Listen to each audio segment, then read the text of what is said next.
de la Vierge Marie est-elle un archétype païen?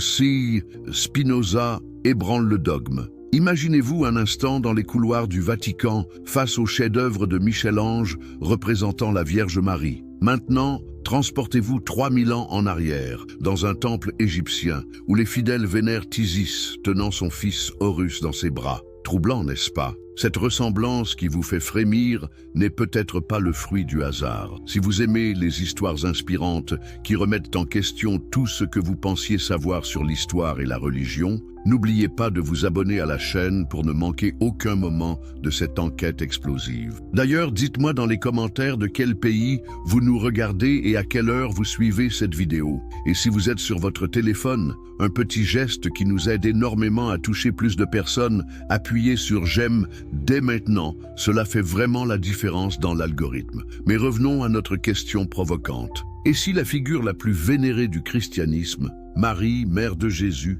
n'était finalement qu'une adaptation brillante d'archétypes divins féminins bien plus anciens? Et si tout ce que l'Église nous a enseigné pendant 2 millénaires cachait une vérité historique beaucoup plus complexe et païenne? Aujourd'hui, nous allons plonger dans les méandres de l'histoire antique, explorer les connexions troublantes entre la Vierge Marie et les grandes déesses mères du passé, et découvrir comment le philosophe Spinoza a osé remettre en question ces dogmes sacrés. Préparez-vous à voir l'histoire du christianisme sous un angle complètement différent. Ici de Jude, les racines historiques troublantes, le monde méditerranéen, un melting pot religieux. Pour comprendre cette révolution conceptuelle, nous devons d'abord nous immerger dans le monde antique du bassin méditerranéen. Contrairement à ce que beaucoup imaginent, les religions de l'Antiquité n'évoluaient pas en vase clos. Le monde antique était un formidable laboratoire de syncrétisme religieux, où les croyances se mélangeaient, s'adaptaient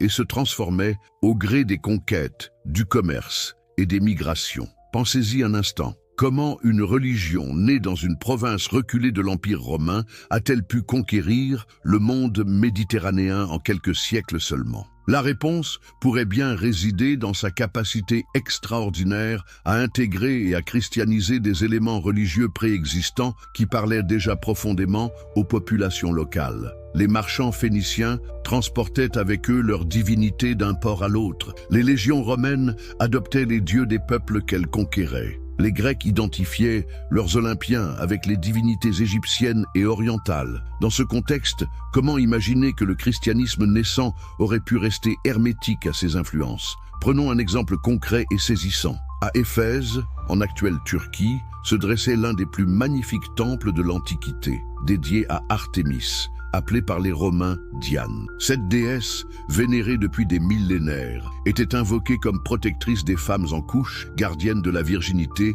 et mère divine. Or, que s'est-il passé quand le christianisme s'est implanté à Éphèse? Le temple d'Artémis a été détruit, certes, mais sur ses fondations même a été érigée une basilique dédiée à la Vierge Marie. Coïncidence, stratégie missionnaire ou continuation naturelle d'un culte de la divinité féminine sous de nouveaux atours? Cette question nous hante depuis des siècles et divise encore aujourd'hui historiens et théologiens. Isis, la grande précurseur. Mais c'est vers l'Égypte que nous devons tourner notre regard pour saisir l'ampleur de cette filiation spirituelle troublante. Isis, la grande déesse égyptienne, présente avec la figure mariale des parallèles si frappants qu'ils défient toute explication par la simple coïncidence. Qui était Isis exactement? Dans la mythologie égyptienne, elle était l'épouse d'Osiris et la mère d'Horus. Après l'assassinat de son mari par son frère Seth, Isis accomplit l'impossible. Elle ressuscite Osiris le temps de concevoir Horus. Voilà déjà un premier parallèle troublant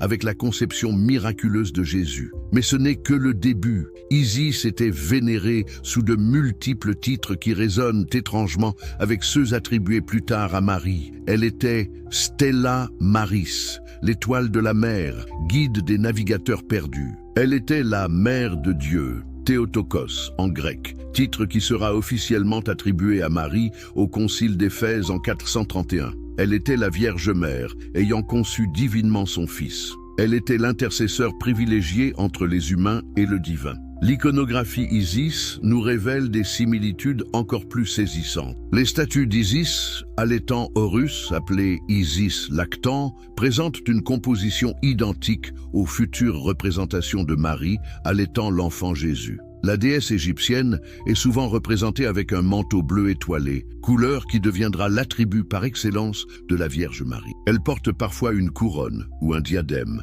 préfigurant les représentations royales de la mère du Christ. Plus troublant encore, le culte d'Isis s'était largement répandu dans tout l'Empire romain bien avant l'avènement du christianisme. Des temples lui étaient dédiés de l'Égypte à la Gaule, en passant par Rome elle-même. Les fidèles d'Isis pratiquaient des rituels de purification, croyaient en la résurrection, vénéraient les reliques sacrées et participaient à des processions solennelles. Ne retrouvons-nous pas là les grandes lignes du culte marial qui se développera plus tard? Cybèle, la mère de tous les dieux. Mais Isis n'était pas la seule déesse mère à influencer l'imaginaire religieux méditerranéen. Cybèle, originaire d'Anatolie, mais adoptée par Rome dès le IIIe siècle avant notre ère, incarnait elle aussi cette figure maternelle divine qui traverse les civilisations. Cybèle était littéralement appelée Magna Mater, la Grande Mère, mère de tous les dieux et de toute la création.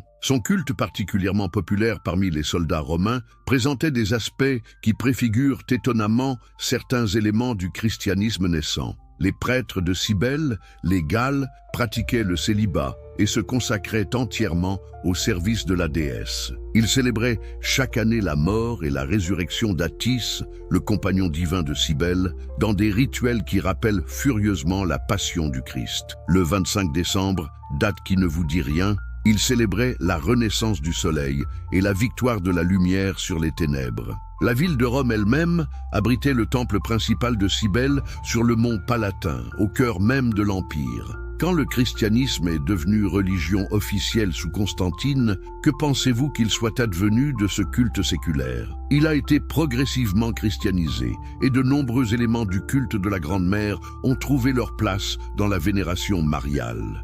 Déméter et les mystères éleusyniens. La Grèce antique nous offre elle aussi sa contribution à cette généalogie divine avec Déméter, déesse de l'agriculture et de la fertilité, mais aussi figure maternelle douloureuse et compatissante. Le mythe de Déméter et de sa fille Perséphone, enlevée par Hadès, constitue l'un des récits les plus poignants de la littérature antique et présente des échos saisissants avec la figure mariale. Déméter, mère éplorée cherchant sa fille disparue, préfigure-t-elle Marie pleurant au pied de la croix. Les mystères d'Éleusis, centrés sur le culte de Déméter, promettaient aux initiés une vie éternelle bienheureuse après la mort, concept qui deviendra central dans le christianisme. Mais ce qui frappe le plus dans le culte de Déméter, c'est son aspect universel et démocratique. Contrairement aux religions à mystère réservées aux élites, le culte de Déméter s'adressait à tous, riches et pauvres, hommes et femmes, citoyens et esclaves. Cette dimension égalitaire ne rappelle-t-elle pas l'universalité du message chrétien et la dévotion mariale qui traverse toutes les classes sociales? L'art de la récupération religieuse. Face à ces parallèles troublants, comment expliquer ces similitudes si frappantes? Trois hypothèses principales s'offrent à nous et chacune soulève des questions fascinantes sur la nature même de la religion et de la croyance humaine. La première hypothèse, défendue par l'Église, est celle de la préfiguration divine. Selon cette interprétation, Dieu aurait préparé l'humanité à recevoir la révélation chrétienne en inspirant au peuple païen des intuitions prophétiques sur la future venue du Christ et de sa mère. Les déesses antiques ne seraient donc que des ombres imparfaites annonçant la véritable lumière mariale. La seconde hypothèse, plus critique, suggère une stratégie missionnaire délibérée. Les premiers chrétiens, pour faciliter la conversion des populations païennes, auraient consciemment intégré des éléments familiers des cultes préexistants. Cette inculturation aurait permis une transition plus douce du paganisme au christianisme, mais au prix d'une certaine contamination du message originel. La troisième hypothèse, la plus révolutionnaire, postule que le christianisme lui-même, loin d'être une révélation ex nihilo, représente l'aboutissement naturel d'une longue évolution religieuse méditerranéenne. Marie ne serait alors qu'une nouvelle incarnation d'archétypes divins féminins universels, adaptés au contexte monothéiste judaïque. Laquelle de ces hypothèses vous semble la plus plausible? Chacune d'entre elles transformerait radicalement notre compréhension de l'histoire religieuse occidentale. Résumé: Spinoza et la révolution critique. Héricule, le philosophe qui osa défier Dieu. Mais comment est-on passé d'une acceptation aveugle de ces mystères à une interrogation rationnelle sur leurs origines? C'est ici qu'entre en scène l'une des figures les plus révolutionnaires de la philosophie occidentale. Baruch Spinoza, le penseur qui osa appliquer la raison pure à l'analyse des textes sacrés et des croyances religieuses. Né en 1632 dans une famille de marchands juifs séfarades, installés à Amsterdam, Spinoza grandit dans un milieu profondément religieux. Mais dès sa jeunesse, son esprit critique remarquable le pousse à questionner les dogmes établis. À 24 ans seulement, il est solennellement excommunié de la communauté juive d'Amsterdam pour ses idées jugées hérétiques. Que pouvait bien avoir dit ce jeune homme pour mériter un tel ostracisme? Spinoza avait osé affirmer que les textes sacrés devaient être analysés comme n'importe quel document historique, soumis à la critique rationnelle et à l'analyse philologique. Pour lui, les récits miraculeux de la Bible n'étaient que des métaphores destinées à impressionner des esprits simples et non des vérités historiques littérales. Mais plus révolutionnaire encore était sa conception de Dieu. Pour Spinoza, Dieu ne peut être séparé de la nature. Deus sive natura,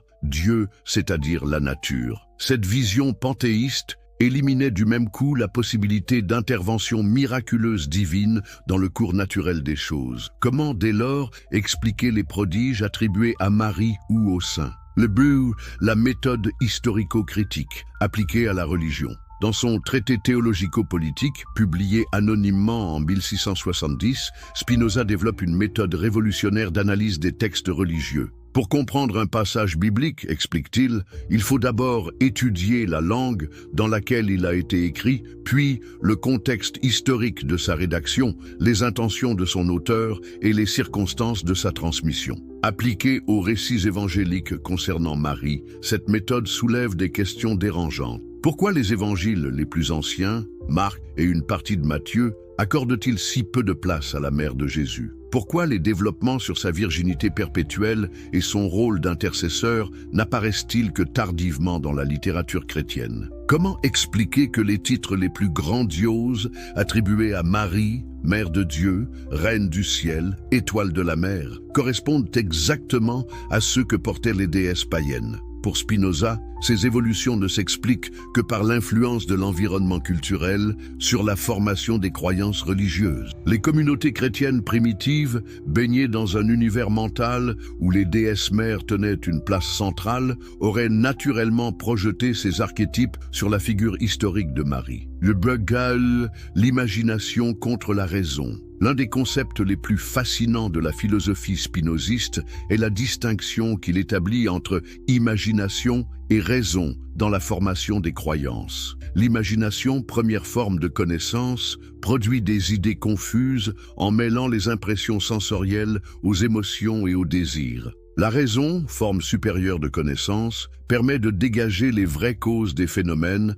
en s'affranchissant des illusions du sentiment. Appliquée aux phénomènes religieux, cette grille d'analyse éclaire d'un jour nouveau le développement du culte marial. Les premières communautés chrétiennes, confrontées à la perte tragique de leur maître, auraient développé par compensation imaginative une figure maternelle idéalisée, synthèse de leurs aspirations spirituelles et de leurs héritages culturels. Cette Marie imaginaire répondait à des besoins psychologiques profonds. Besoin de protection maternelle face à un Dieu Père parfois terrifiant, besoin d'intercession face à un juge divin implacable, besoin de compassion face aux souffrances de l'existence. Mais ces besoins, pour légitimes qu'ils soient humainement, ne prouvent nullement la réalité historique des attributs extraordinaires prêtés à Marie. Comment cette analyse spinoziste éclaire-t-elle notre compréhension moderne de la religion ? Faut-il y voir une destruction impitoyable des croyances populaires ou, au contraire, une libération de l'esprit humain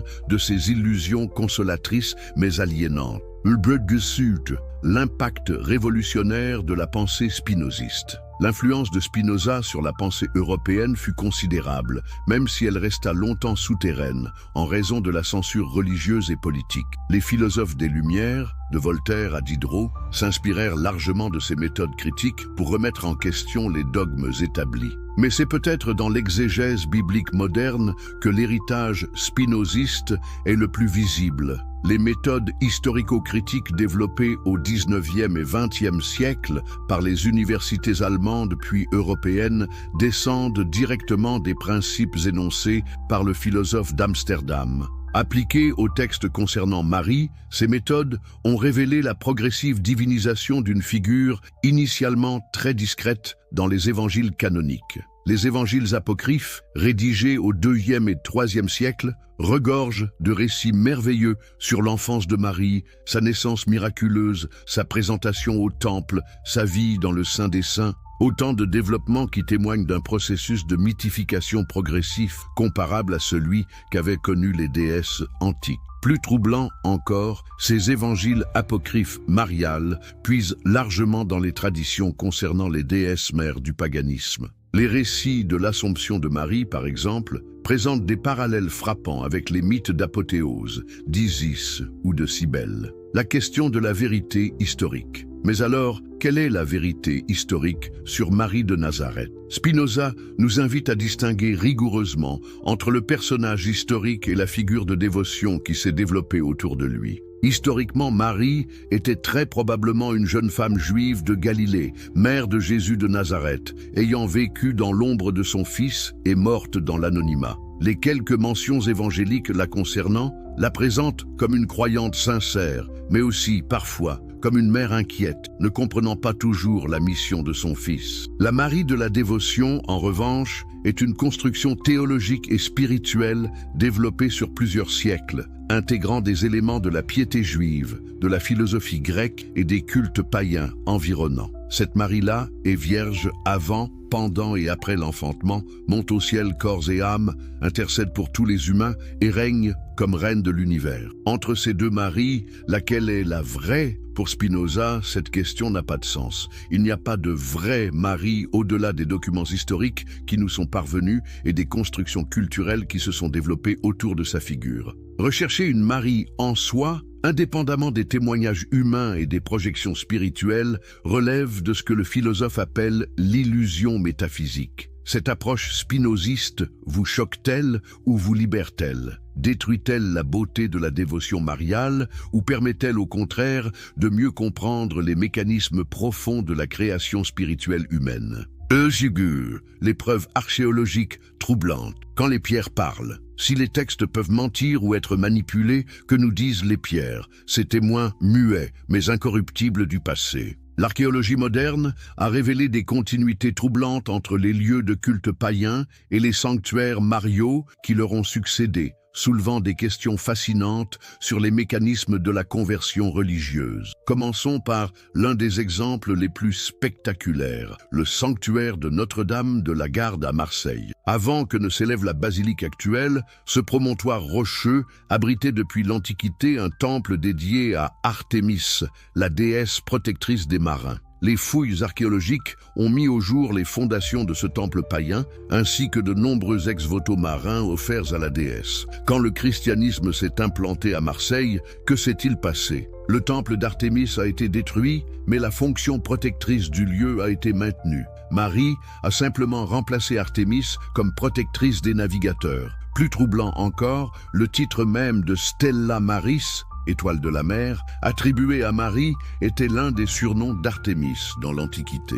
Le cas fascinant d'Éphèse. Mais c'est à Éphèse, en Turquie actuelle, que la continuité entre culte païen et dévotion mariale atteint son paroxysme. Cette ville abritait l'une des 7 merveilles du monde antique. le temple d'Artémis, déesse de la chasse et protectrice de la virginité, mais aussi paradoxalement déesse de l'accouchement et protectrice des mères. L'Artémis d'Éphèse présentait des caractéristiques particulières qui la rapprochaient des déesses mères orientales. Ses statues la représentaient couverte de seins multiples, symbolisant sa fonction nourricière universelle. Elle était invoquée par les femmes stériles, désireuses d'enfanter, mais aussi par celles qui voulaient préserver leur virginité. Or, c'est précisément à Éphèse que se tint en 431 le concile œcuménique qui proclama officiellement Marie Théotokos, mère de Dieu. Coïncidence troublante ou continuation logique? Les habitants d'Éphèse,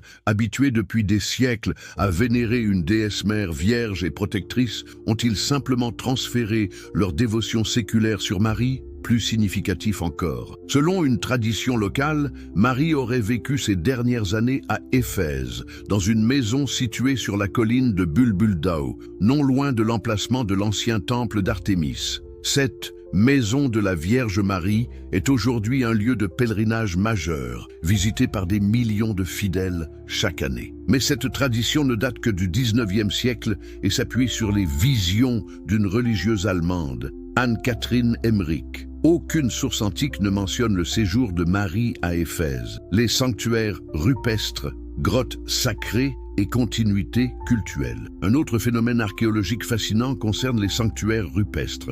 Dans tout le bassin méditerranéen, de nombreux lieux de culte marial sont établis dans des grottes qui abritaient auparavant des cultes païens. Prenons l'exemple de la grotte de Lourdes. Avant les apparitions de 1858, cette cavité rocheuse était un lieu de culte païen dédié à une divinité des eaux et de la fécondité, probablement d'origine celtique. Les populations locales y pratiquaient des rituels de purification et y déposaient des offrandes pour obtenir la guérison. Quand Bernadette Soubirous affirme voir la Vierge dans cette grotte, elle s'inscrit consciemment ou non dans une tradition cultuelle millénaire. La source miraculeuse qui jaillit lors des apparitions ne fait que réactiver les croyances ancestrales dans les vertus thérapeutiques du lieu. Ce schéma se répète dans d'innombrables sanctuaires mariaux, grottes de Massabielle, de Bétharam, de la Sainte-Baume. Partout, l'archéologie révèle des traces de cultes antérieurs, généralement liés à des divinités féminines des eaux, de la terre ou de la fécondité. Comment expliquer cette continuité? S'agit-il d'une stratégie délibérée de l'Église primitive pour faciliter les conversions? Ou bien certains lieux possèdent-ils une sacralité intrinsèque qui transcende les religions particulières? Le début, l'iconographie révélatrice. L'analyse iconographique révèle elle aussi des filiations troublantes entre l'art païen et l'art chrétien primitif. Les premières représentations de Marie allaitant l'enfant Jésus, appelée Maria Lactans, reprennent exactement la composition des statues d'Isis allaitant Horus qui ornaient les temples égyptiens. Plus significatif encore, ces représentations de Maria Lactans sont particulièrement nombreuses en Égypte et dans les régions où le culte d'Isis était fortement implanté. Dans les catacombes de Priscille, à Rome, une fresque du IIe siècle représente une femme allaitant un enfant en présence d'un personnage masculin pointant une étoile. S'agit-il de Marie et Jésus avec le prophète Balaam annonçant l'étoile messianique, ou d'Isis, Horus et Thoth dans une scène mythologique égyptienne christianisée? Les couleurs elles-mêmes racontent une histoire. Le bleu marial, couleur par excellence des vêtements de Marie dans l'art occidental, était déjà la couleur sacrée d'Isis. Le manteau étoilé de la Vierge reprend la iconographie de la déesse égyptienne, maîtresse du ciel nocturne. Les symboles associés à Marie révèlent eux aussi des origines païennes. La lune sous ses pieds, attribut de Diane, la couronne d'étoiles, attribut d'Isis, le serpent écrasé, référence aux déesses victorieuses du chaos primordial, la rose mystique, fleur consacrée à Vénus et à Cybèle. Les fêtes et leur calendrier suspect. Le calendrier liturgique marial révèle lui aussi des coïncidences troublantes avec les fêtes païennes antiques. La fête de l'Assomption, célébrée le 15 août, correspond exactement à la date de la principale fête d'Artémis à Éphèse. La nativité de Marie, le 8 septembre, coïncide avec les fêtes de la renaissance de la nature après l'été. Plus troublante encore, la fête de la purification de Marie, célébrée le 2 février, Chandeleur, correspond précisément aux Lupercales romaines, fête de purification et de fécondité dédiée à la déesse Junon. La procession aux chandelles qui caractérise cette fête chrétienne reprend exactement les rituels lumineux des Lupercales païennes. Ces coïncidences calendaires révèlent-elles une stratégie délibérée de christianisation des fêtes païennes, ou témoignent-elles d'un processus plus subtil d'assimilation culturelle? Les ex-voto, permanence des pratiques votives. L'étude des ex-voto offre peut-être l'un des témoignages les plus éclairants sur la continuité entre paganisme et christianisme. Dans les sanctuaires mariaux du monde entier, les fidèles déposent des objets symbolisant leur demande ou leur remerciement. Membres en cire représentant les parties du corps à guérir, navires miniatures pour la protection en mer, cœur d'argent pour les peines d'amour. Or, ces pratiques votives existaient déjà dans les temples païens de l'Antiquité. Les ex-voto découverts dans les sanctuaires d'Asclépios, dieu grec de la médecine, sont identiques à ceux que l'on trouve aujourd'hui dans les sanctuaires mariaux. Mêmes matériaux, mêmes formes, mêmes intentions. Cette permanence des gestes votifs suggère une continuité profonde dans la religiosité populaire, au-delà des changements de cadre théologique officiel. Les populations converties au christianisme ont-elles réellement abandonné leurs pratiques ancestrales ou les ont-elles simplement transférées sur de nouveaux objets de vénération? Cette question vous dérange-t-elle ou vous fascine-t-elle? Que révèle cette continuité sur la nature profonde du sentiment religieux humain? Sommes-nous face à une preuve de la permanence de besoins spirituels universels, ou au contraire à la démonstration de l'artificialité des constructions religieuses particulières? La Vierge Marie est-elle un archétype païen? De Spinoza. Ébranle le dogme. Script YouTube approfondi. Introduction. Imaginez-vous un instant dans les couloirs du Vatican, face au chef-d'œuvre de Michel-Ange, représentant la Vierge Marie. Maintenant, transportez-vous 3000 ans en arrière, dans un temple égyptien où les fidèles vénèrent Isis tenant son fils Horus dans ses bras. Troublant, n'est-ce pas? Cette ressemblance qui vous fait frémir n'est peut-être pas le fruit du hasard. Si vous aimez les histoires inspirantes qui remettent en question tout ce que vous pensiez savoir sur l'histoire et la religion, n'oubliez pas de vous abonner à la chaîne pour ne manquer aucun moment de cette enquête explosive. D'ailleurs, dites-moi dans les commentaires de quel pays vous nous regardez et à quelle heure vous suivez cette vidéo. Et si vous êtes sur votre téléphone, un petit geste qui nous aide énormément à toucher plus de personnes, appuyez sur j'aime dès maintenant. Cela fait vraiment la différence dans l'algorithme. Mais revenons à notre question provocante. Et si la figure la plus vénérée du christianisme, Marie, mère de Jésus, n'était finalement qu'une adaptation brillante d'archétypes divins féminins bien plus anciens? Et si tout ce que l'Église nous a enseigné pendant 2 millénaires cachait une vérité historique beaucoup plus complexe et païenne? Aujourd'hui, nous allons plonger dans les méandres de l'histoire antique, explorer les connexions troublantes entre la Vierge Marie et les grandes déesses mères du passé, et découvrir comment le philosophe Spinoza a osé remettre en question ces dogmes sacrés. Préparez-vous à voir l'histoire du christianisme sous un angle complètement différent. Égicide de Jude, les racines historiques troublantes, le monde méditerranéen, un melting pot religieux. Pour comprendre cette révolution conceptuelle, nous devons d'abord nous immerger dans le monde antique du bassin méditerranéen. Contrairement à ce que beaucoup imaginent, les religions de l'Antiquité n'évoluaient pas en vase clos. Le monde antique était un formidable laboratoire de syncrétisme religieux, où les croyances se mélangeaient, s'adaptaient et se transformaient au gré des conquêtes, du commerce et des migrations. Pensez-y un instant. Comment une religion née dans une province reculée de l'Empire romain a-t-elle pu conquérir le monde méditerranéen en quelques siècles seulement? La réponse pourrait bien résider dans sa capacité extraordinaire à intégrer et à christianiser des éléments religieux préexistants qui parlaient déjà profondément aux populations locales. Les marchands phéniciens transportaient avec eux leurs divinités d'un port à l'autre. Les légions romaines adoptaient les dieux des peuples qu'elles conquéraient. Les Grecs identifiaient leurs Olympiens avec les divinités égyptiennes et orientales. Dans ce contexte, comment imaginer que le christianisme naissant aurait pu rester hermétique à ces influences? Prenons un exemple concret et saisissant. À Éphèse, en actuelle Turquie, se dressait l'un des plus magnifiques temples de l'Antiquité, dédié à Artémis, appelée par les Romains Diane. Cette déesse, vénérée depuis des millénaires, était invoquée comme protectrice des femmes en couche, gardienne de la virginité et mère divine. Or, que s'est-il passé quand le christianisme s'est implanté à Éphèse? Le temple d'Artémis a été détruit, certes, mais sur ses fondations même a été érigée une basilique dédiée à la Vierge Marie. Coïncidence, stratégie missionnaire ou continuation naturelle d'un culte de la divinité féminine sous de nouveaux atours? Cette question nous hante depuis des siècles et divise encore aujourd'hui historiens et théologiens. Isis, la grande précurseur. Mais c'est vers l'Égypte que nous devons tourner notre regard pour saisir l'ampleur de cette filiation spirituelle troublante. Isis, la grande déesse égyptienne, présente avec la figure mariale des parallèles si frappants qu'ils défient toute explication par la simple coïncidence. Qui était Isis exactement? Dans la mythologie égyptienne, elle était l'épouse d'Osiris et la mère d'Horus. Après l'assassinat de son mari par son frère Seth, Isis accomplit l'impossible. Elle ressuscite Osiris le temps de concevoir Horus. Voilà déjà un premier parallèle troublant avec la conception miraculeuse de Jésus. Mais ce n'est que le début.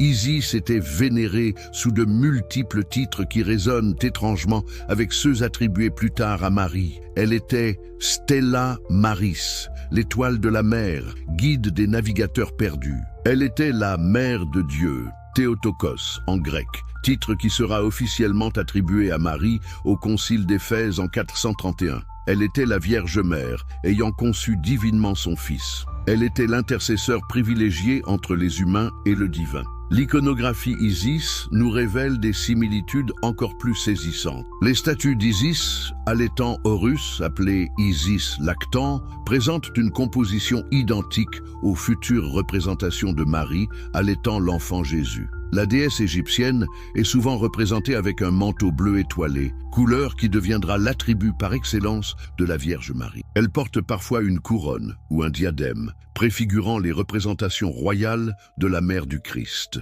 Plus troublant encore, le culte d'Isis s'était largement répandu dans tout l'Empire romain bien avant l'avènement du christianisme. Des temples lui étaient dédiés de l'Égypte à la Gaule, en passant par Rome elle-même. Les fidèles d'Isis pratiquaient des rituels de purification, croyaient en la résurrection, vénéraient les reliques sacrées et participaient à des processions solennelles. Ne retrouvons-nous pas là les grandes lignes du culte marial qui se développera plus tard? Cybèle, la mère de tous les dieux. Mais Isis n'était pas la seule déesse mère à influencer l'imaginaire religieux méditerranéen. Cybèle, originaire d'Anatolie, mais adoptée par Rome dès le IIIe siècle avant notre ère, incarnait elle aussi cette figure maternelle divine qui traverse les civilisations. Cybèle était littéralement appelée Magna Mater, la grande mère, mère de tous les dieux et de toute la création. Son culte particulièrement populaire parmi les soldats romains présentait des aspects qui préfigurent étonnamment certains éléments du christianisme naissant.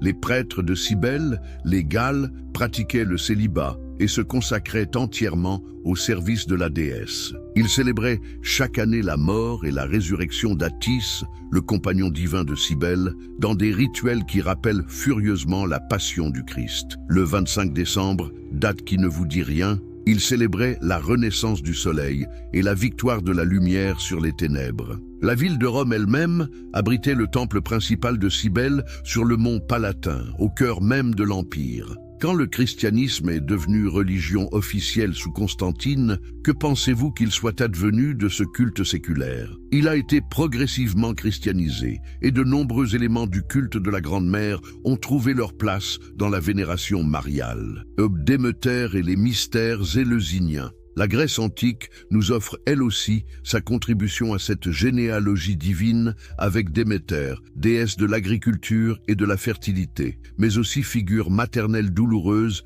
et compatissante. Le mythe de Déméter et de sa fille Perséphone, enlevée par Hadès, constitue l'un des récits les plus poignants de la littérature antique et présente des échos saisissants avec la figure mariale. Déméter, mère éplorée cherchant sa fille disparue, préfigure-t-elle Marie pleurant au pied de la croix. Les mystères d'Éleusis, centrés sur le culte de Déméter, promettaient aux initiés une vie éternelle bienheureuse après la mort, concept qui deviendra central dans le christianisme. Mais ce qui frappe le plus dans le culte de Déméter, c'est son aspect universel et démocratique. Contrairement aux religions à mystère réservées aux élites, le culte de Déméter s'adressait à tous, riches et pauvres, hommes et femmes, citoyens et esclaves. Cette dimension égalitaire ne rappelle-t-elle pas l'universalité du message chrétien et la dévotion mariale qui traverse toutes les classes sociales?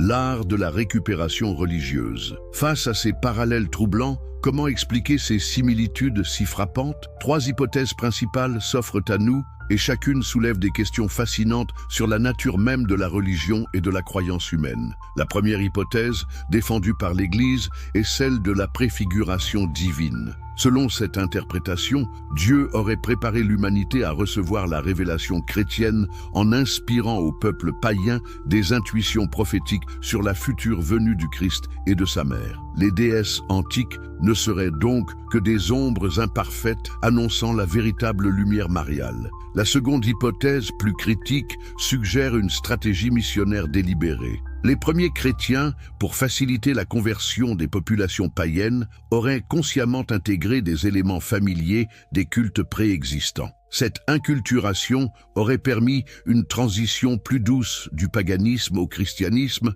mais au prix d'une certaine contamination du message originel. La troisième hypothèse, la plus révolutionnaire, postule que le christianisme lui-même, loin d'être une révélation ex nihilo, représente l'aboutissement naturel d'une longue évolution religieuse méditerranéenne. Marie ne serait alors qu'une nouvelle incarnation d'archétypes divins féminins universels, adaptés au contexte monothéiste judaïque. Laquelle de ces hypothèses vous semble la plus plausible? Chacune d'entre elles transformerait radicalement notre compréhension de l'histoire religieuse occidentale. Résumé. Spinoza et la révolution critique. Héricule, le philosophe qui osa défier Dieu. Mais comment est-on passé d'une acceptation aveugle de ces mystères à une interrogation rationnelle sur leurs origines? C'est ici qu'entre en scène l'une des figures les plus révolutionnaires de la philosophie occidentale. Baruch Spinoza, le penseur qui osa appliquer la raison pure à l'analyse des textes sacrés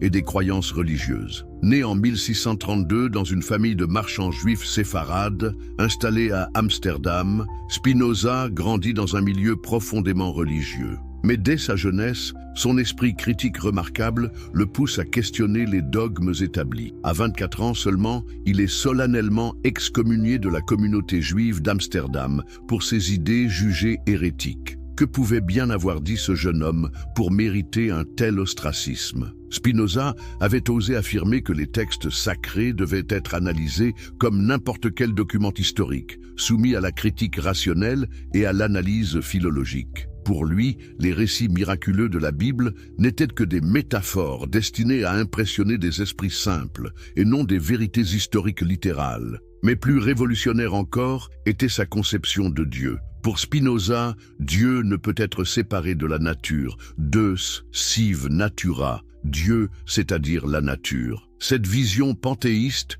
éliminait du même coup la possibilité d'intervention miraculeuse divine dans le cours naturel des choses. Comment, dès lors, expliquer les prodiges attribués à Marie ou aux saints? Le but, la méthode historico-critique appliquée à la religion. Dans son traité théologico-politique, publié anonymement en 1670, Spinoza développe une méthode révolutionnaire d'analyse des textes religieux. Pour comprendre un passage biblique, explique-t-il, il faut d'abord étudier la langue dans laquelle il a été écrit, puis le contexte historique de sa rédaction, les intentions de son auteur et les circonstances de sa transmission. Appliquée aux récits évangéliques concernant Marie, cette méthode soulève des questions dérangeantes. Pourquoi les évangiles les plus anciens, Marc et une partie de Matthieu, accordent-ils si peu de place à la mère de Jésus? Pourquoi les développements sur sa virginité perpétuelle et son rôle d'intercesseur n'apparaissent-ils que tardivement dans la littérature chrétienne? Comment expliquer que les titres les plus grandioses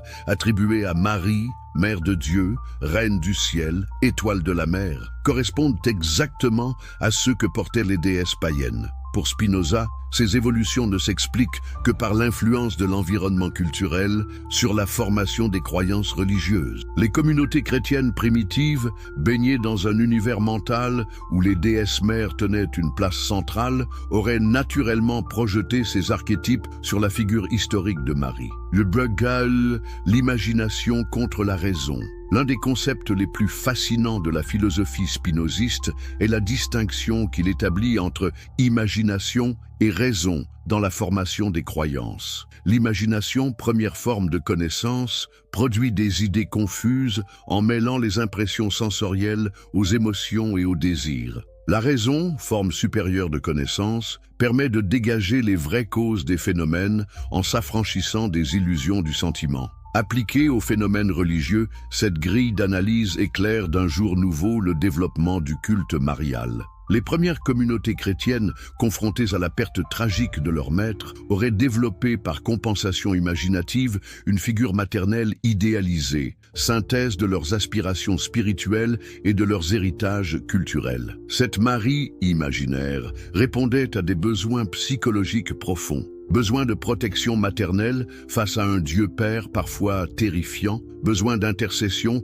face à un juge divin implacable, besoin de compassion face aux souffrances de l'existence. Mais ces besoins, pour légitimes qu'ils soient humainement, ne prouvent nullement la réalité historique des attributs extraordinaires prêtés à Marie. Comment cette analyse spinoziste éclaire-t-elle notre compréhension moderne de la religion? Faut-il y voir une destruction impitoyable des croyances populaires ou au contraire, une libération de l'esprit humain de ses illusions consolatrices mais aliénantes? L'impact révolutionnaire de la pensée spinoziste. L'influence de Spinoza sur la pensée européenne fut considérable, même si elle resta longtemps souterraine, en raison de la censure religieuse et politique. Les philosophes des Lumières, de Voltaire à Diderot, s'inspirèrent largement de ces méthodes critiques pour remettre en question les dogmes établis. Mais c'est peut-être dans l'exégèse biblique moderne que l'héritage spinoziste est le plus visible. Les méthodes historico-critiques développées au XIXe et XXe siècle par les universités allemandes puis européennes descendent directement des principes énoncés par le philosophe d'Amsterdam. Appliquées aux textes concernant Marie, ces méthodes ont révélé la progressive divinisation d'une figure initialement très discrète dans les évangiles canoniques. Les évangiles apocryphes, rédigés au IIe et IIIe siècle, regorgent de récits merveilleux sur l'enfance de Marie, sa naissance miraculeuse, sa présentation au temple, sa vie dans le Saint des Saints. Autant de développements qui témoignent d'un processus de mythification progressif comparable à celui qu'avaient connu les déesses antiques. Plus troublant encore, ces évangiles apocryphes mariales puisent largement dans les traditions concernant les déesses mères du paganisme. Les récits de l'Assomption de Marie, par exemple, présentent des parallèles frappants avec les mythes d'Apothéose, d'Isis ou de Cybèle. La question de la vérité historique. Mais alors, quelle est la vérité historique sur Marie de Nazareth? Spinoza nous invite à distinguer rigoureusement entre le personnage historique et la figure de dévotion qui s'est développée autour de lui. Historiquement, Marie était très probablement une jeune femme juive de Galilée, mère de Jésus de Nazareth, ayant vécu dans l'ombre de son fils et morte dans l'anonymat. Les quelques mentions évangéliques la concernant la présentent comme une croyante sincère, mais aussi, parfois, comme une mère inquiète, ne comprenant pas toujours la mission de son fils. La Marie de la dévotion, en revanche, est une construction théologique et spirituelle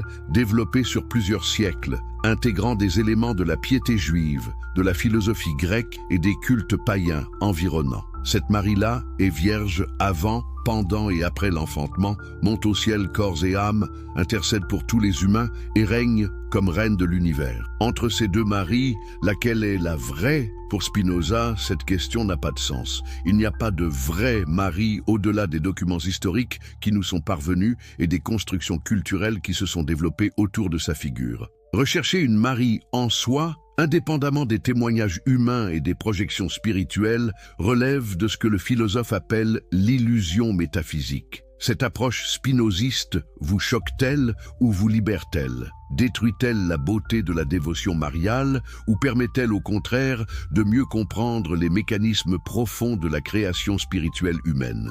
Eusigur, l'épreuve archéologique troublante. Quand les pierres parlent, si les textes peuvent mentir ou être manipulés, que nous disent les pierres, ces témoins muets mais incorruptibles du passé? L'archéologie moderne a révélé des continuités troublantes entre les lieux de culte païens et les sanctuaires mariaux qui leur ont succédé, soulevant des questions fascinantes sur les mécanismes de la conversion religieuse. Commençons par l'un des exemples les plus spectaculaires, le sanctuaire de Notre-Dame de la Garde à Marseille. Avant que ne s'élève la basilique actuelle, ce promontoire rocheux abritait depuis l'Antiquité un temple dédié à Artémis, la déesse protectrice des marins. Les fouilles archéologiques ont mis au jour les fondations de ce temple païen, ainsi que de nombreux ex-voto marins offerts à la déesse. Quand le christianisme s'est implanté à Marseille, que s'est-il passé? Le temple d'Artémis a été détruit, mais la fonction protectrice du lieu a été maintenue.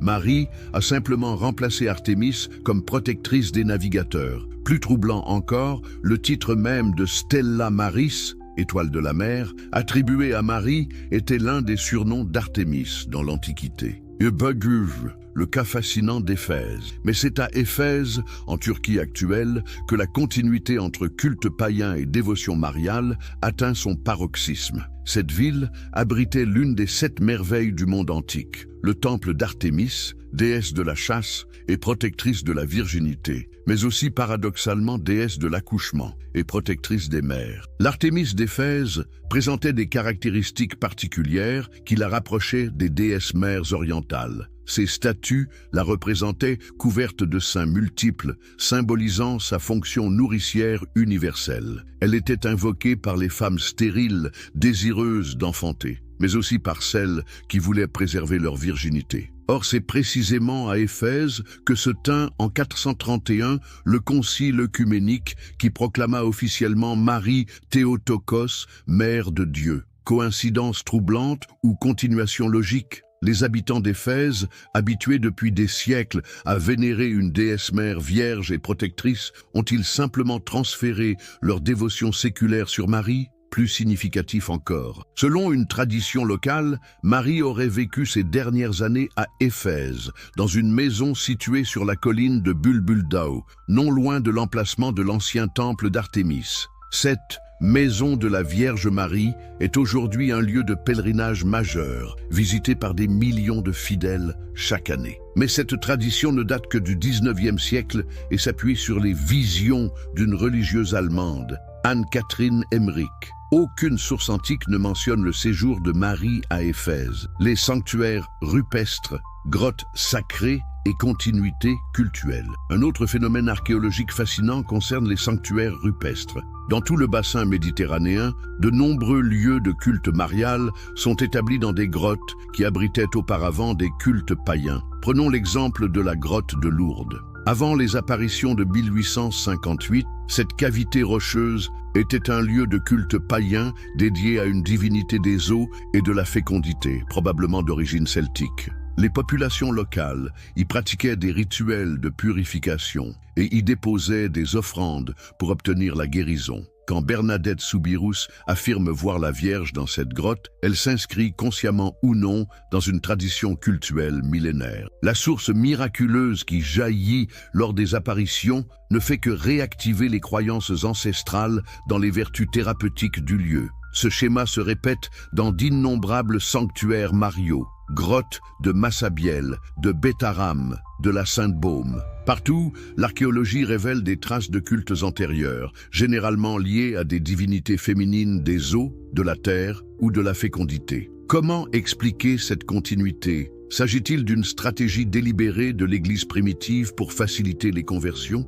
Ou bien certains lieux possèdent-ils une sacralité intrinsèque qui transcende les religions particulières? Le début, l'iconographie révélatrice. L'analyse iconographique révèle elle aussi des filiations troublantes entre l'art païen et l'art chrétien primitif. Les premières représentations de Marie allaitant l'enfant Jésus, appelée Maria Lactans, reprennent exactement la composition des statues d'Isis allaitant Horus qui ornaient les temples égyptiens. Plus significatif encore, ces représentations de Maria Lactant sont particulièrement nombreuses en Égypte et dans les régions où le culte d'Isis était fortement implanté. Dans les catacombes de Priscille, à Rome, une fresque du IIe siècle représente une femme allaitant un enfant en présence d'un personnage masculin pointant une étoile. S'agit-il de Marie et Jésus avec le prophète Balaam annonçant l'étoile messianique, ou d'Isis, Horus et Thoth dans une scène mythologique égyptienne christianisée? Les couleurs elles-mêmes racontent une histoire. Le bleu marial, couleur par excellence des vêtements de Marie dans l'art occidental, était déjà la couleur sacrée d'Isis. Le manteau étoilé de la Vierge reprend la iconographie de la déesse égyptienne, maîtresse du ciel nocturne. Les symboles associés à Marie révèlent eux aussi des origines païennes. La lune sous ses pieds, attribut de Diane, la couronne d'étoiles, attribut d'Isis, le serpent écrasé, référence aux déesses victorieuses du chaos primordial, la rose mystique, fleur consacrée à Vénus et à Cybèle. Les fêtes et leur calendrier suspect. Le calendrier liturgique marial révèle lui aussi des coïncidences troublantes avec les fêtes païennes antiques. La fête de l'Assomption, célébrée le 15 août, correspond exactement à la date de la principale fête d'Artémis à Éphèse. La nativité de Marie, le 8 septembre, coïncide avec les fêtes de la renaissance de la nature après l'été. Plus troublante encore, la fête de la purification de Marie, célébrée le 2 février, Chandeleur, correspond précisément aux Lupercales romaines, fête de purification et de fécondité dédiée à la déesse Junon. La procession aux chandelles qui caractérise cette fête chrétienne reprend exactement les rituels lumineux des Lupercales païennes. Ces coïncidences calendaires révèlent-elles une stratégie délibérée de christianisation des fêtes païennes, ou témoignent-elles d'un processus plus subtil d'assimilation culturelle? Les ex-voto, permanence des pratiques votives. L'étude des ex-voto offre peut-être l'un des témoignages les plus éclairants sur la continuité entre paganisme et christianisme. Dans les sanctuaires mariaux du monde entier, les fidèles déposent des objets symbolisant leur demande ou leur remerciement. Membres en cire représentant les parties du corps à guérir, navires miniatures pour la protection en mer, cœur d'argent pour les peines d'amour. Or, ces pratiques votives existaient déjà dans les temples païens de l'Antiquité. Les ex-voto découverts dans les sanctuaires d'Asclépios, dieu grec de la médecine, sont identiques à ceux que l'on trouve aujourd'hui dans les sanctuaires mariaux. Mêmes matériaux, mêmes formes, mêmes intentions. Cette permanence des gestes votifs suggère une continuité profonde dans la religiosité populaire, au-delà des changements de cadre théologique officiel. Les populations converties au christianisme ont-elles réellement abandonné leurs pratiques ancestrales ou les ont-elles simplement transférées sur de nouveaux objets de vénération? Cette question vous dérange-t-elle ou vous fascine-t-elle? Que révèle cette continuité sur la nature profonde du sentiment religieux humain? Sommes-nous face à une preuve de la permanence de besoins spirituels universels ou au contraire à la démonstration de l'artificialité des constructions religieuses particulières? La réponse officielle de l'Église, défense et justification. Les pères de l'Église face aux défis païens. Mais attendez une minute. Avant de conclure hâtivement à une simple récupération païenne, écoutons ce que l'Église elle-même a toujours répondu à ces accusations troublantes. Car contrairement à ce que l'on pourrait croire, les premiers théologiens chrétiens étaient parfaitement conscients de ces similitudes dérangeantes et ont développé des arguments sophistiqués pour les expliquer. Si vous appréciez ces enquêtes historiques passionnantes qui remettent en question nos certitudes, n'oubliez pas de vous abonner à la chaîne pour ne manquer aucun de ces moments de révélation. D'ailleurs, dites-moi dans les commentaires de quel pays vous nous suivez et à quelle heure vous regardez cette investigation. Et si vous êtes sur votre téléphone, un petit geste qui nous aide énormément à toucher plus de personnes, appuyez sur « J'aime maintenant ». Cela fait vraiment la différence pour faire connaître ses recherches. Dès le IIe siècle de notre ère, les apologètes chrétiens comme Justin Martyr étaient confrontés aux moqueries des intellectuels païens qui leur reprochèrent d'avoir simplement copié leurs mythes. Comment Justin répond-il à ces accusations? Par une théorie audacieuse qu'il appelle la préfiguration démoniaque. Selon lui, le diable, connaissant par prophétie la venue future du Christ et de sa mère, aurait inspiré aux païens des imitations approximatives pour semer la confusion dans les esprits. Cette explication peut nous sembler naïve aujourd'hui, mais elle révèle la conscience aiguë qu'avaient les premiers chrétiens de ces parallélismes gênants. Justin ne nie pas les similitudes, il les explique dans son cadre théologique. Plus intéressant encore, il renverse l'accusation de plagiat en affirmant que ce sont les mythes païens qui imitent par avance la vérité chrétienne. Kuhn, la théorie de la praeparatio evangelica. Au IVe siècle, Eusèbe de Césarée développe une théorie beaucoup plus sophistiquée pour expliquer ces convergences religieuses. La praeparatio evangelica, la préparation évangélique. Selon cette doctrine, qui influencera durablement la théologie chrétienne, Dieu aurait lui-même inspiré au peuple païen certaines intuitions sur la vérité divine pour préparer leur conversion au christianisme. Cette théorie présente l'avantage d'expliquer les similitudes sans nier la spécificité chrétienne. Les déesses mères antiques ne seraient pas des concurrentes de Marie, mais ces préfigurations imparfaites, des ombres annonçant la véritable lumière. Quand Isis est appelée « Mère de Dieu », c'est une prophétie inconsciente de la future maternité divine de Marie. Quand Cybèle est vénérée comme grande mère, c'est une anticipation de la royauté mariale. Mais cette explication soulève elle-même des questions redoutables. Si Dieu a vraiment inspiré aux païens ces préfigurations mariales, pourquoi sont-elles si précises? Pourquoi touchent-elles jusqu'aux détails les plus spécifiques? La virginité maternelle, l'intercession, les titres, l'iconographie. Une préparation si parfaite ne devient-elle pas indiscernable d'une simple continuité?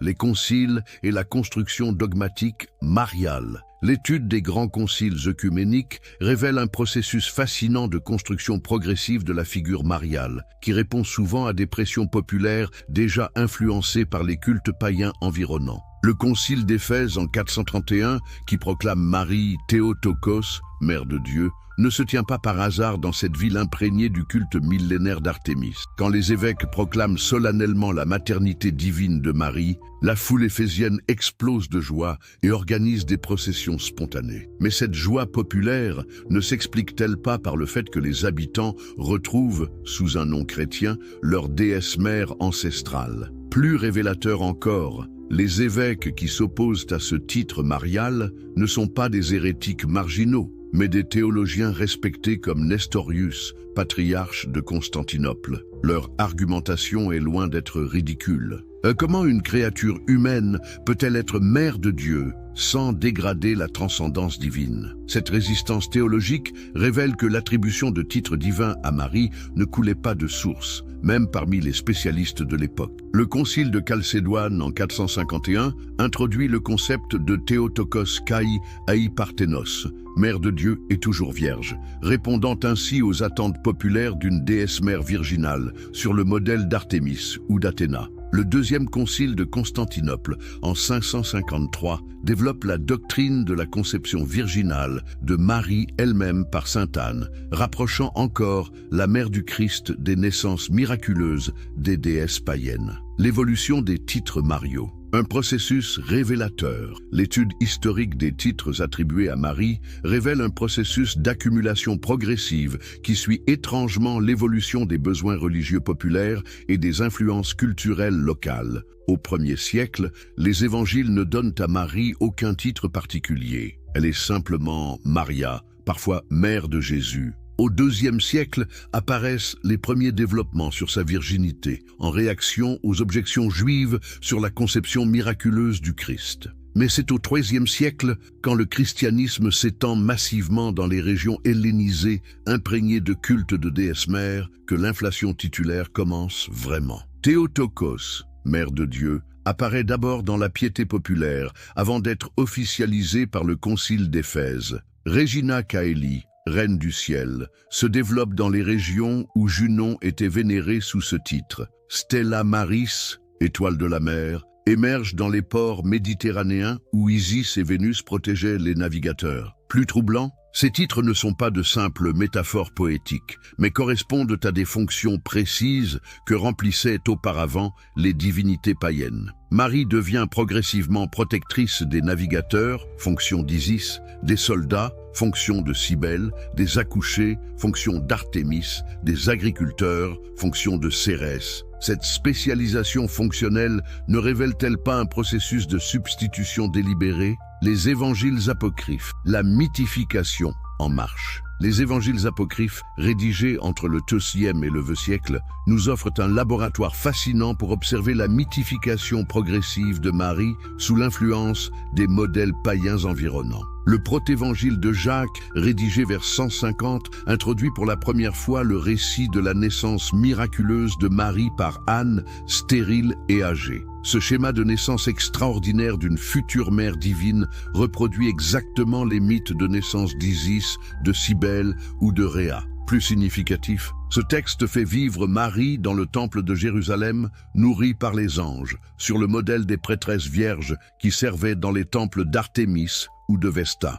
L'évangile du pseudo-Matthieu, rédigé vers le VIe siècle, développe des épisodes de l'enfance de Marie qui reprennent des topois classiques des biographies divines païennes. Les animaux sauvages qui se prosternent devant elle, les arbres qui s'inclinent sur son passage, les sources qui jaillissent à sa demande. Ces prodiges, parfaitement classiques dans les vies de déesses antiques, marquent l'achèvement du processus de divinisation littéraire. Mais le plus révélateur reste le Transitus Maria, passage de Marie, ensemble de récits sur la mort et l'Assomption de Marie qui se développent à partir du IVe siècle. Ces textes décrivent l'enlèvement corporel de Marie au ciel, son couronnement comme reine de l'univers et son installation comme intercesseur privilégié entre les humains et la divinité. Or, ce schéma d'apothéose correspond exactement au mythe d'Assomption d'Isis, de Cybèle ou de Sémélé dans la mythologie païenne. La résistance théologique, voie dissidente dans l'Église. Contrairement à ce qu'on pourrait croire, l'évolution mariale ne s'est pas faite sans résistance interne à l'Église. De nombreux théologiens, parfois de très haut rang, ont exprimé leur réticence face à cette inflation des prérogatives mariales. Jean Chrysostome, patriarche de Constantinople et futur père de l'Église, critique sévèrement certains excès du culte marial naissant. Pour lui, vénérer Marie comme une déesse reviendrait à retomber dans l'idolâtrie païenne que le christianisme prétend dépasser. Épiphane de Salamine dénonce violemment la secte des Collyridiens qui offrent des gâteaux sacrés à Marie sur le modèle des offrandes à Cérès. Plus tard, la réforme protestante du XVIe siècle reprendra ses critiques anciennes avec une violence inouïe. Pour Luther et Calvin, le culte marial catholique représente une rechute pure et simple dans le paganisme antique. La Regina Caeli catholique ne serait qu'Isis ou Cybèle déguisée, et les pèlerinages mariaux ne différeraient pas des processions en l'honneur des déesses païennes. Cette polémique révèle la conscience aiguë qu'avaient certains chrétiens du danger de syncrétisme. Mais elle soulève aussi une question redoutable. Si la vénération mariale peut être confondue avec l'idolâtrie païenne au point que des chrétiens sincères s'y trompent, qu'est-ce qui la distingue vraiment de ces prétendus modèles antiques? L'argument de l'accomplissement. Réponse moderne de l'apologétique. La théologie catholique moderne a développé une réponse sophistiquée à ces objections historiques, la théorie de l'accomplissement. Selon cette doctrine, les similitudes entre Marie et les déesses antiques ne révèlent ni hasard ni plagiat, mais l'accomplissement parfait en Marie des aspirations spirituelles légitimes mais imparfaites de l'humanité païenne. Cette théorie présente l'avantage de reconnaître les faits historiques, les similitudes existent réellement, tout en maintenant la spécificité chrétienne. Marie accomplit ce que les déesses ne pouvaient qu'ébaucher. Les déesses mères antiques témoigneraient d'une intuition juste sur la nécessité d'une médiation féminine dans l'accès au divin. Mais cette intuition ne trouvait son accomplissement authentique qu'en Marie.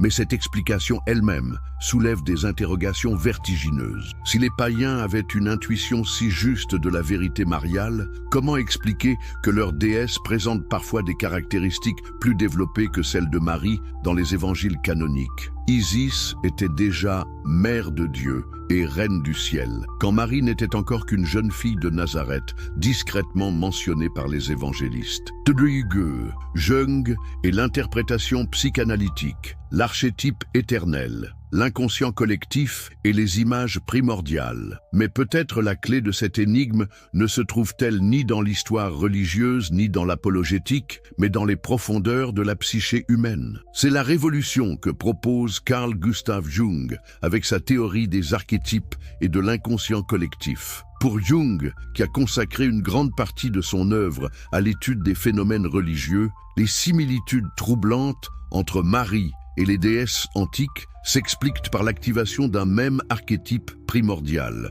la Grande Mère universelle. Cet archétype, inscrit dans l'inconscient collectif de l'humanité, produirait spontanément des images et des symboles similaires dans toutes les cultures, indépendamment des contacts historiques. Mais qu'est-ce exactement qu'un archétype selon Jung? Il s'agit de structures psychiques héréditaires, présentes dans l'inconscient de tous les êtres humains, qui se manifestent à travers des images, des symboles et des mythes récurrents. L'archétype de la Grande Mère correspondrait aux besoins psychologiques universels d'une figure maternelle, protectrice, nourricière et médiatrice. Cette théorie expliquerait pourquoi toutes les civilisations, même isolées géographiquement, développent des figures de déesses mères aux caractéristiques similaires. Les Aztèques vénéraient Tonantzin, les Indiens Devi, les Celtes Brigitte, les Slaves Mokosh, toutes présentent les mêmes attributs fondamentaux. Maternité divine, protection des humains, intercession auprès des dieux masculins, souvent terrifiants. La fonction psychologique de la virginité sacrée. Un aspect particulièrement fascinant de l'analyse jungienne concerne la question de la virginité divine. Pourquoi tant de déesses mères, de Vesta à Artémis en passant par Marie, sont-elles vierges? Cette apparente contradiction entre maternité et virginité révèle selon Jung une nécessité psychologique profonde. La virginité divine symboliserait l'autonomie féminine par rapport au masculin, la capacité créatrice indépendante de la femme. Une déesse mère vierge échappe à la domination masculine tout en conservant sa fonction nourricière. Elle représente la maternité spirituelle pure, dégagée des contingences biologiques et sociales de la reproduction. Dans le contexte patriarcal des sociétés antiques, cette figure de la Vierge Mère répondait à un besoin compensateur. Elle offrait aux femmes un modèle de dignité féminine autonome et aux hommes une image maternelle non menaçante car non sexualisée. Marie incarnerait donc l'aboutissement parfait de cet archétype universel de la féminité sacrée. Cette interprétation éclaire d'un jour nouveau les résistances protestantes au culte marial. En supprimant la vénération de Marie, le protestantisme aurait privé l'inconscient collectif chrétien de sa compensation féminine nécessaire, créant un déséquilibre psychologique que Jung diagnostique chez ses patients protestants. L'Assomption, apothéose de l'archétype maternel. L'analyse jungienne trouve sa confirmation la plus éclatante dans l'étude du dogme de l'Assomption, proclamé par Pie XII en 1950. Pour Jung, qui publie en 1952 Réponse à Job, cette définition dogmatique marque l'accomplissement psychologique de l'archétype maternel dans le christianisme. En déclarant que Marie a été élevée corps et âme au ciel pour devenir reine de l'univers, l'Église catholique achevait un processus psychologique millénaire, l'intégration du principe féminin dans la divinité. La Trinité purement masculine, Père, Fils, Saint-Esprit, se trouvait enfin équilibrée par un quatrième terme féminin. Cette quaternité divine correspondrait selon Jung à une nécessité psychologique fondamentale. L'inconscient humain ne peut se satisfaire d'un Dieu purement masculin. Il exige sa compensation féminine. Les religions qui refusent cette intégration, judaïsme, islam, protestantisme, créeraient des névroses collectives compensatrices, comme en témoigneraient certaines formes de mysticisme exacerbé ou de dévotion mariale populaire non officielle. Mais cette interprétation jungienne ne fait-elle pas de Marie une simple projection psychologique, vidant de leur substance les affirmations dogmatiques de l'Église ? Jung lui-même récuse cette objection. Que Marie soit une réalité psychique ne diminue en rien son importance, car les réalités psychiques sont les plus puissantes qui soient dans l'expérience humaine. Ulbrigim, les apparitions mariales, manifestations de l'inconscient collectif. L'approche jungienne éclaire aussi d'un jour fascinant le phénomène des apparitions mariales. Plutôt que des interventions surnaturelles objectives, ces manifestations révéleraient l'émergence spontanée de l'archétype maternel dans des moments de crise collective. Analysons quelques cas célèbres. L'apparition de Guadalupe au Mexique en 1531 survient au moment de l'effondrement des civilisations précolombiennes et de l'imposition brutale du christianisme européen. La Vierge qui apparaît à Juan Diego reprend exactement les attributs de Tonantzin, la déesse mère aztèque. Peau mate, manteau étoilé, position sur la lune. Elle parle nahuatl et se présente comme la mère de tous les habitants du Nouveau Monde. Cette apparition ne représente-t-elle pas l'inconscient collectif mexicain opérant une synthèse entre l'ancienne religion et la nouvelle, créant une figure mariale qui permet la survie psychologique de l'identité indigène sous le vernis chrétien? Lourdes en 1858 survient dans une France en pleine mutation industrielle, où les populations rurales perdent leurs repères traditionnels. La dame qui apparaît à Bernadette dans une grotte, lieu archétypal de la matrice terrestre, réactive les antiques cultes des eaux guérisseuses et des déesses mères protectrices. Fatima, en 1917, coïncide avec les bouleversements de la Première Guerre mondiale et de la Révolution russe. La Vierge, qui demande la consécration de la Russie, incarnerait l'angoisse collective face aux transformations sociales et politiques. Ces coïncidences temporelles suggèrent que les apparitions mariales surgissent quand l'inconscient collectif a besoin de réactiver l'archétype maternel protecteur face aux traumatismes historiques. Marie ne serait donc pas seulement une figure historique ou dogmatique, mais une puissance psychologique active qui continue de se manifester selon les besoins de chaque époque. Le Bökugu, la résistance rationnelle à l'interprétation archétypale. Mais cette lecture jungienne de Marie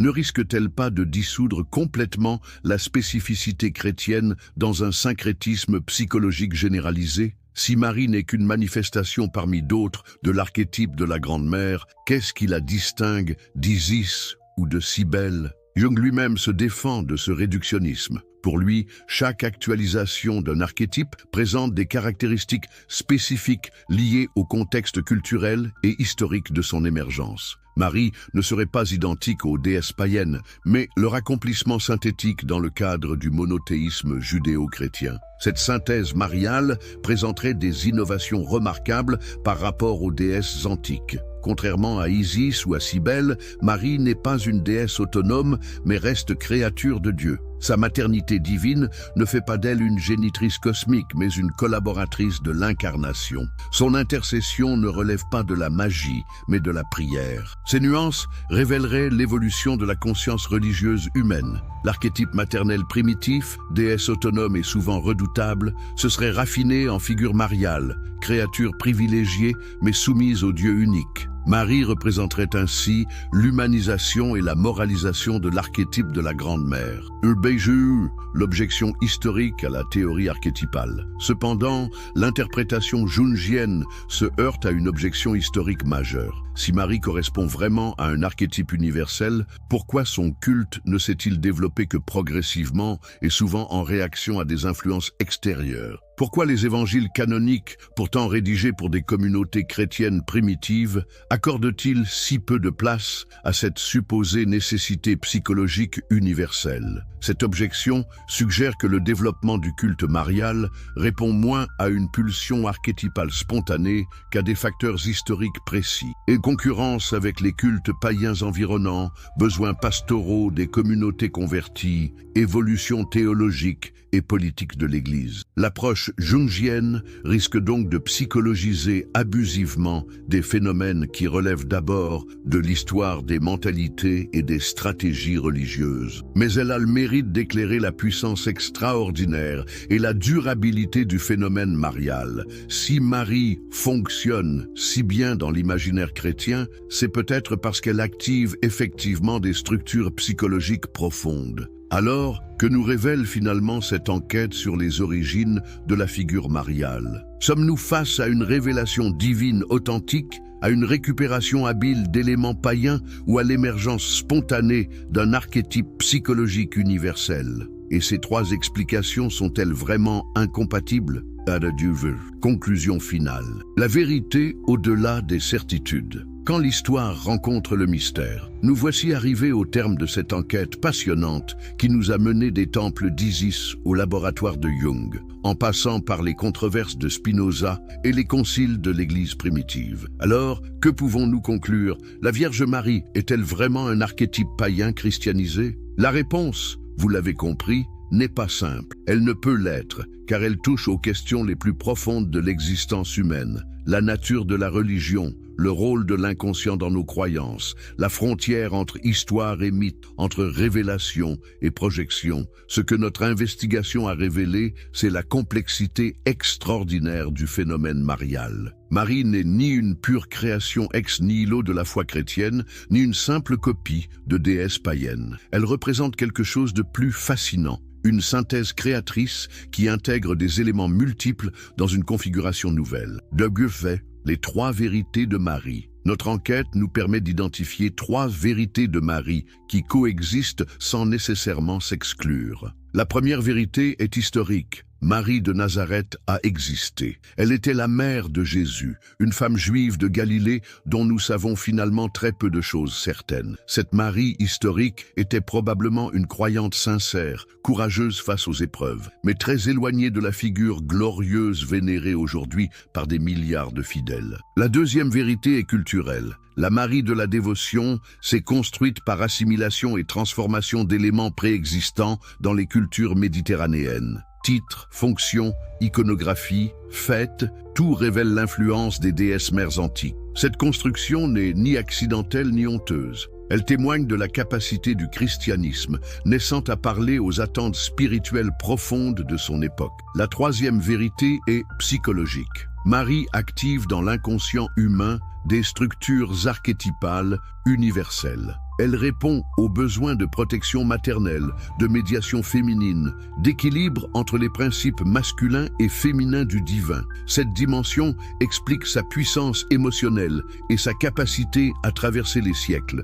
Daruguf, l'enseignement de Spinoza, la liberté par la connaissance. Mais quel est l'enseignement principal de cette enquête? Il rejoint finalement la leçon fondamentale de Spinoza. La vérité ne diminue pas la beauté, elle la révèle sous un jour plus authentique. Comprendre les mécanismes de construction de la figure mariale ne détruit pas sa signification spirituelle. Cela nous libère d'un rapport infantile et superstitieux aux religieux. Savoir que Marie reprend des éléments d'Isis ou de Cybèle ne fait pas d'elle une fausse déesse. Cela révèle au contraire la continuité profonde de l'expérience spirituelle humaine et la capacité créatrice des traditions religieuses. Comprendre que les apparitions mariales correspondent souvent à des moments de crise collective ne les disqualifie pas. Cela éclaire leur fonction psychosociale. Cette approche spinoziste nous invite à dépasser l'opposition stérile entre vrai et faux en matière religieuse. La question n'est pas de savoir si Marie est vraiment apparue à Lourdes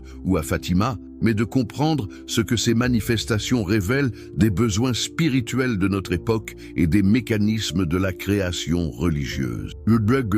Sur l'universalité du féminin sacré. Notre enquête révèle surtout l'universalité du besoin de sacré féminin dans l'expérience religieuse humaine. De l'Égypte ancienne au catholicisme contemporain, en passant par les mystères grecs et les cultes orientaux, l'humanité n'a cessé de projeter dans le divin une dimension maternelle, protectrice et médiatrice. Cette constante anthropologique suggère que la vénération mariale répond à une nécessité psychologique profonde, indépendamment de ses justifications théologiques particulières. Les religions qui tentent d'éliminer cette dimension féminine du sacré, certaines formes de protestantisme ou d'islam rigoriste, créent souvent des compensations inconscientes. Mysticisme exacerbé, dévotion populaire non officielle, ou transfert sur d'autres figures féminines.